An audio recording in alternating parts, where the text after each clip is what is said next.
Now, Sports Talk with Brodes. Here's Hunter Brody.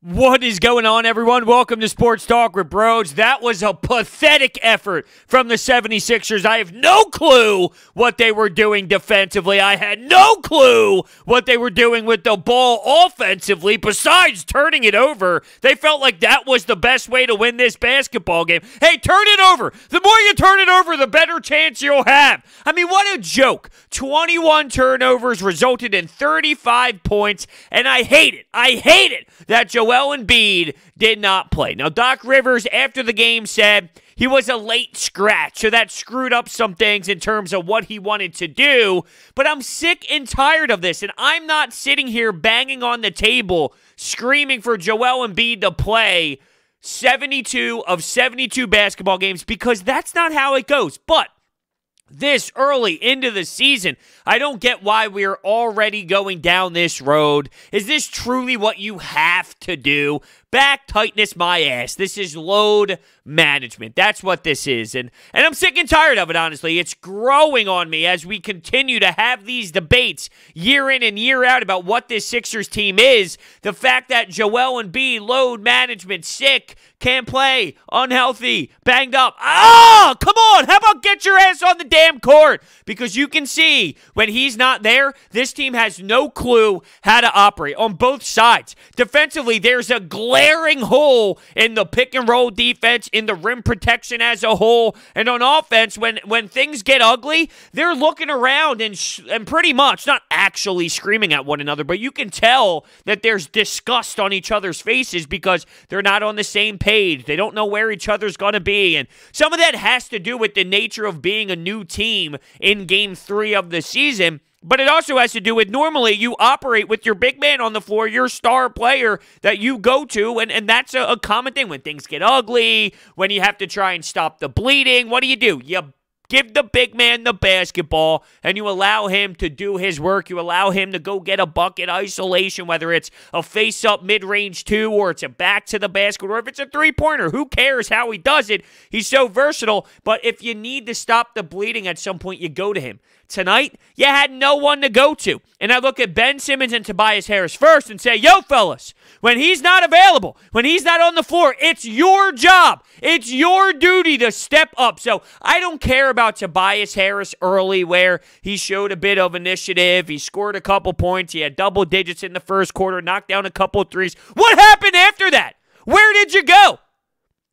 Now, he did have some turnovers early, and I thought to myself, okay, as long as he continues this pace, then I'll live with a couple turnovers. But he didn't continue at that pace. He fell off the face of the earth. And with Ben Simmons, I didn't love his defensive effort, which is a problem because that's what he does. That's his identity. That's what starts his game, his defense. It's so lethal. I thought Colin Sexton had some pretty nice plays on him, and Colin Sexton was able to drop 22 points. He was a factor in this game, so I didn't really love his defensive effort, but he also turned the ball over 6 times himself. Ben, you got to do a better job at keeping the rock in your hands. Now, we are broadcasting live from the Manscaped Man Cave. Get 20% off and free shipping with the code BROD at manscaped.com.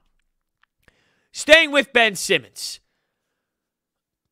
Sometimes you want to go with the philosophy of, look, get shooters around him, let Ben Simmons work in space, and find the guys. The problem with that is when the shots don't fall, you're in trouble. So, taking out Tobias Harris, outside of him, 6 for 31 from 3, 5 of 16 in the mid-range game. It doesn't work. It doesn't work when you're not actually executing, making your shots. So guys need to step up. They need to actually deliver. They need to make those shots. There were plenty of times where they had wide open looks, where they did have a wide open three-point attempt, and it was a brick or it was airballed, specifically Tyrese Maxey. But luckily Mike Scott was available to get it and put it up for an easy 2.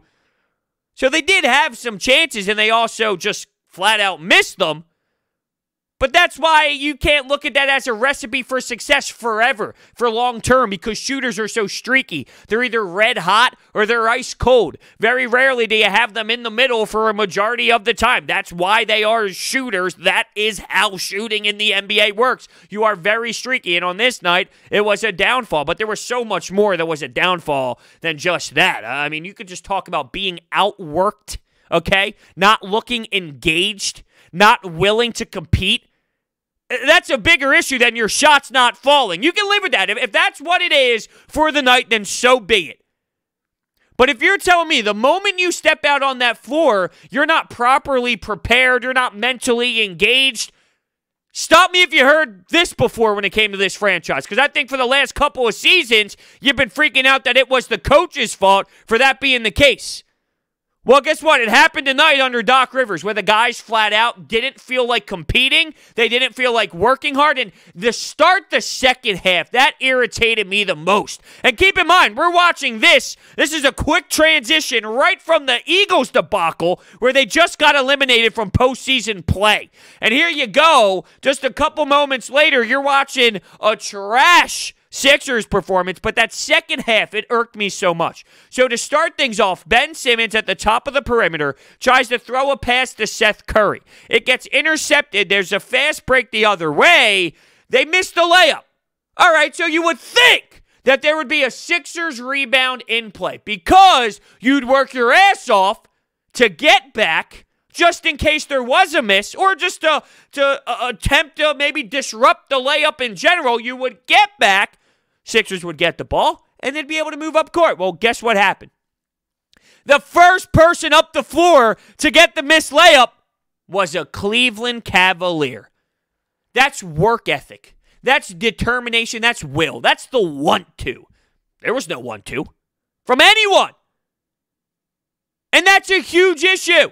Now, here's the take that I'm not ready for tonight. This is why you trade Ben for James Harden. Because James Harden would never lose to the Cavs. And this is where I can't stand people at times. You don't watch the Rockets like you watch the Sixers. You don't watch James Harden like you watch Ben Simmons. And James Harden is awesome. James Harden is coming off of a great performance, dropping 40+, having a hell of dimes. He was passing the ball well, too. I like James Harden. I'm not calling him a stiff, but to act as if James Harden and the Rockets don't have hiccups, don't have bad performances, don't have off nights, don't lose to weaker teams, you don't watch them the same way you watch the Philadelphia 76ers. James Harden has bad games. James Harden doesn't always compete and give you 120%, just like Ben Simmons did it in this game. My point is, it's not always greener on the other side. Now, I will always stand with this take. I personally wouldn't give up Ben Simmons for James Harden. I get why people would. So that is the type of return that I would accept, but I wouldn't do it. Now, after every single time the Sixers lose or they have a bad game, I don't think it's fair to just scream that, oh, you got to do it. It's very similar to Jim Schwartz for the Eagles. He'll have 5, 6, 7 games, 8 games where nobody says anything, and then he has a stinker. Fire his ass, he stinks! Well, he didn't say anything about him for the last 8, 9 games. Fair? Yeah, very fair. So I think we're going to get something very similar when it comes to Ben Simmons and James Harden, but I just can't stand that take, and I saw it all around the Twitter sphere tonight as this played out. So Dwight Howard, he got himself into foul trouble. He had 3 early fouls in the game. He picked up his 4th foul with about 10 minutes and 40 seconds to go in the third quarter, which put the Sixers in a really tough spot. They had to go small ball with Mike Scott. A question I really asked entering the season, would you ever see that? With Joel Embiid in play, I don't think you would see it as much. This seemed to be the last resort. They tried Bradley out. He had how many putback opportunities? 6 before he could even knock one in. I don't think that experiment worked as much as they wanted it to, or maybe they didn't even know what it would be like, but they were forced to hand. As Doc Rivers stated, we didn't really have time to properly do what we wanted to based off of when Joel Embiid got ruled out so late. So was Bradley always in the plan, or was it more of a, hey, kid, go have at it because this is the situation we're at? see what you can do. Maybe you can make the most of your opportunity. But they did go to Mike Scott. They did go to Ben Simmons, and they were very limited in what they can do.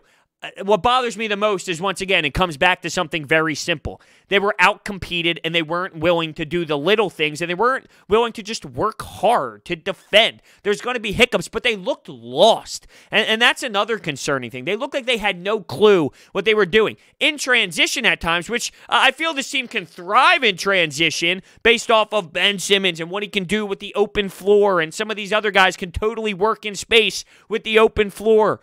They were forcing all kinds of passes, trying to be too pretty. Sometimes they were overthinking, trying to do too much. The simple play is there. Just do the simple play. One that stands out to me, this wasn't specifically in a full open court scenario, but Dwight Howard gets a defensive rebound. He had time to settle it. All right, let's make a play. Let's start our offense off. But he picks up his dribble. He tries to throw a pass, and from there, it's an easy turnover in your own end, in the paint, and it was an easy bucket.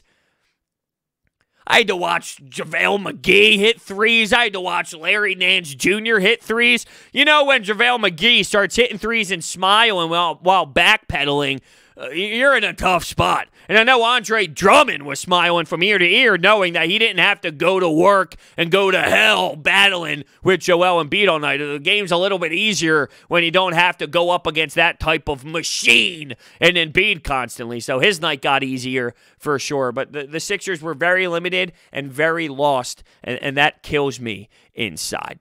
Shake Milton, he looked baffled. He made bad passes, and then his body language just screamed that he was frustrated, almost as if he was pissed off with his teammates for the play. But hold on a second, Shake. You need to realize that that wasn't the proper time to do what you were trying to do. You had better outlets. You could have made a better pass. You were trying to force something in a small window, but his body language showed that he was irritated. You could see it all around. Even from Doc Rivers standing and sitting on the bench, you could see that there was a lot of emotions fueling in his body, and that's a good thing, right? I don't want my coach to be satisfied with that type of effort.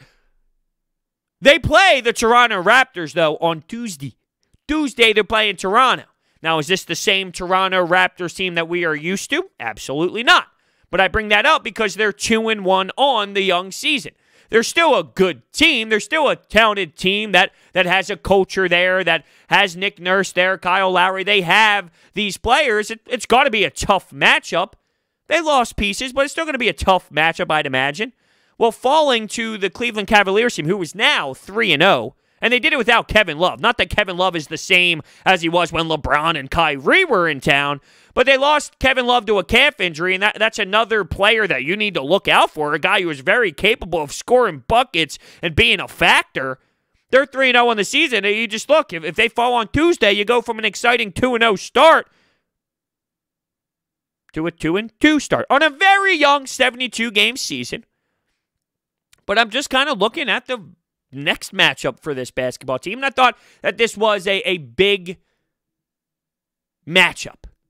You shouldn't overlook them. See, that's one takeaway from what I saw out of the game against the New York Knicks.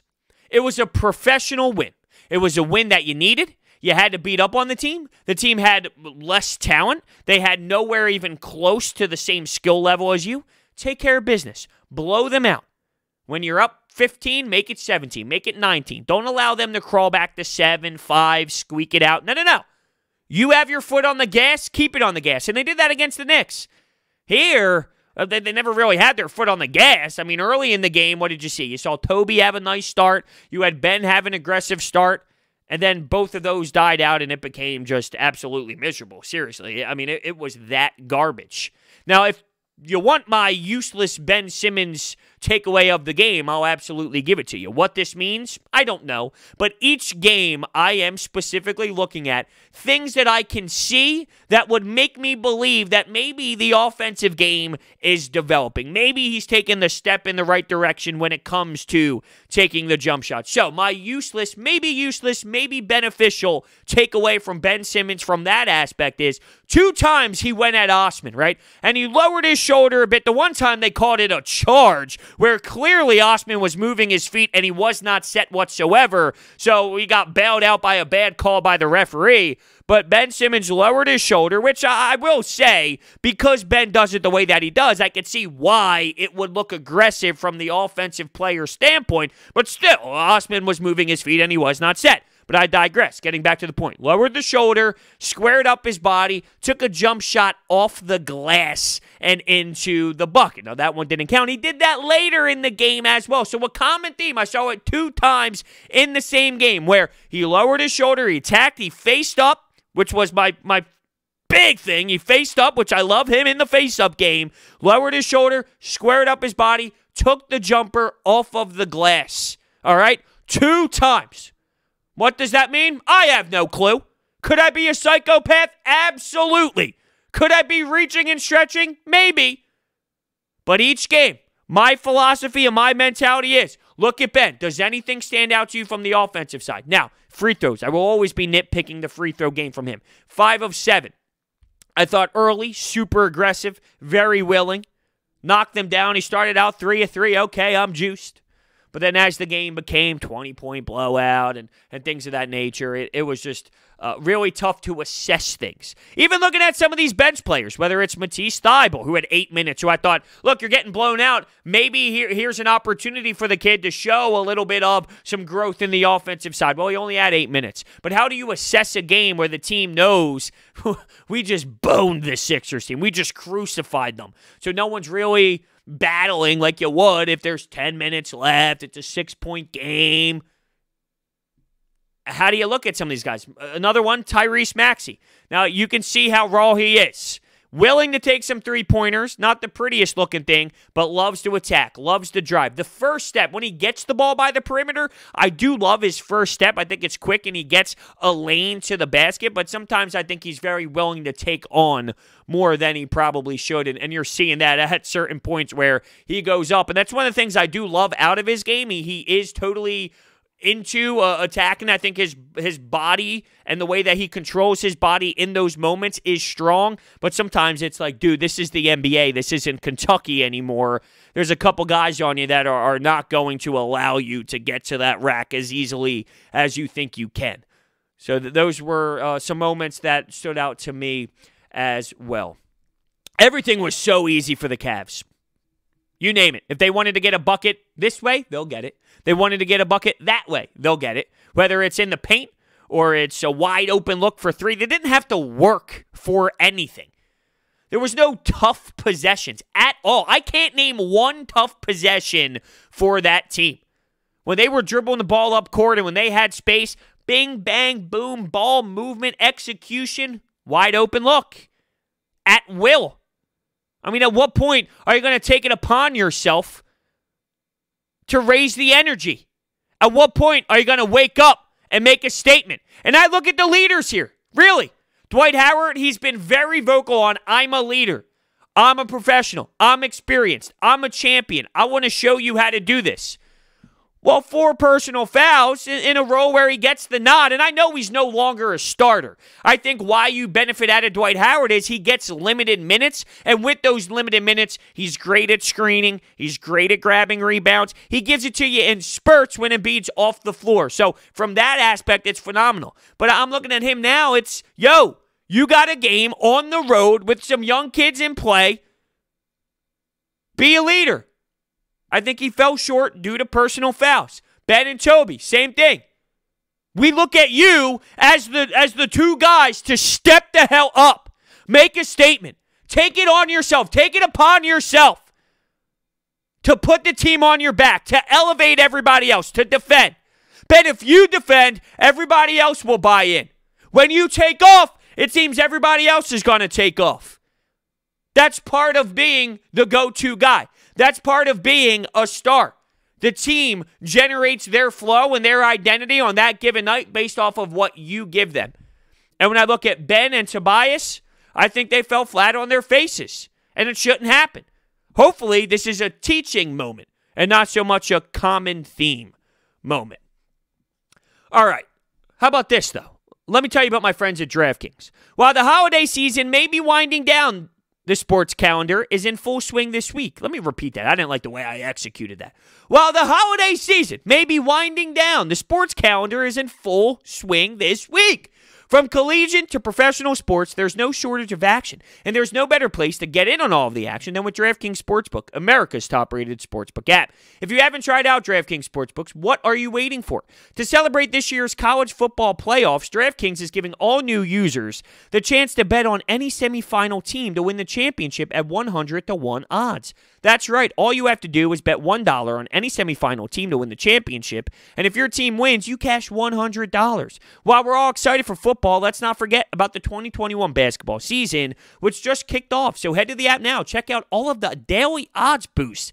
So download the top-rated DraftKings Sportsbook app right now and use promo code Brodes when you sign up to get 100-1 odds on any semifinal team to win it all. That's code Brodes for new players to get a shot at $100 on any semifinal this week. For a limited time, only at DraftKings Sportsbook. Must be 21 or older. Pennsylvania only. Restrictions apply in partnership with Meadows Racetrack and Casino. See DraftKings.com/sportsbook for details. Gambling problem?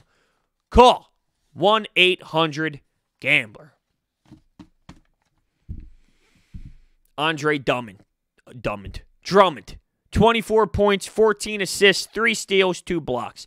Like I said, a little bit easier when you don't have the big fella rocking and rolling, putting the forearm in the back, making you work on both sides. Think about a day at the office when you need to defend Joel Embiid compared to when you don't. And I'm not even talking about what Drummond would have to do on the offensive side, but I'm just talking about just from a defensive standpoint, how much more effort has to be given. How much more preparation needs to go into it when it's like, okay, I'm going to have to totally be at my best. I'm going to have to do more than just an A-plus effort and an A-plus execution.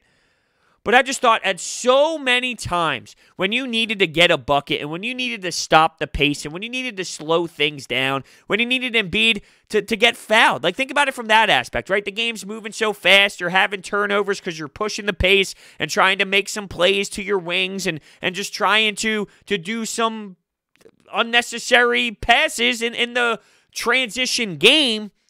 If you can go to Embiid and he just gets fouled, and now you're going to the free throw line. The game's slowing down. Your defense can get ready. Half-court sets. You didn't have the ability to do that. And when you rock and roll with that small ball lineup and Mike Scott is out there for spacing purposes, well, you really don't have that interior game. You don't have the game in the paint where you can do that. When Mike Scott's your 5, you're not working him down low like you do with Joel Embiid. You got him out there spacing the floor more. Now that opens up other avenues, but I thought that they were so lost throughout that they, at one point, weren't even running anything that they should be running. You weren't getting into your flow and your action that you're accustomed to running. And I think a big statement right from the jump is, yeah, we're not going with Joel Embiid. I think that threw everyone out for a loop. All the players, not that they were shocked because of it. I thought it was a question mark when I first saw the schedule release and I saw that they were playing a back-to-back to start the season off. I said, oh, you're probably not going to have Joel Embiid. So I'm sure the players weren't stunned by the news, but I think that's such a huge mentality shift. But I could argue you need to get over that. You can't allow that to derail you the way that it did in this game, to the point where you're not even willing to defend.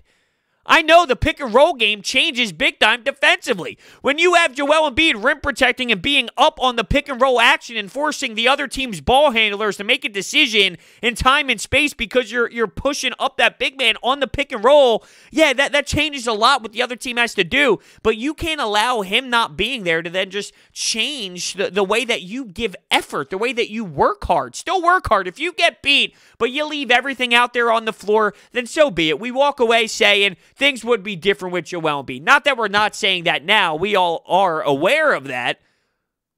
But that's what eats me alive the most. How can I be satisfied and sleep tonight knowing that they were out there going through the motions? This is your standard random loss on Tuesday nights in February. It's something I've been very big on. In the NBA, this happens. Teams do this. They have bad losses. It's your standard regular season NBA game. It's frustrating. I'll rant about it. I'll rave about it. I'll seriously be fired up about it.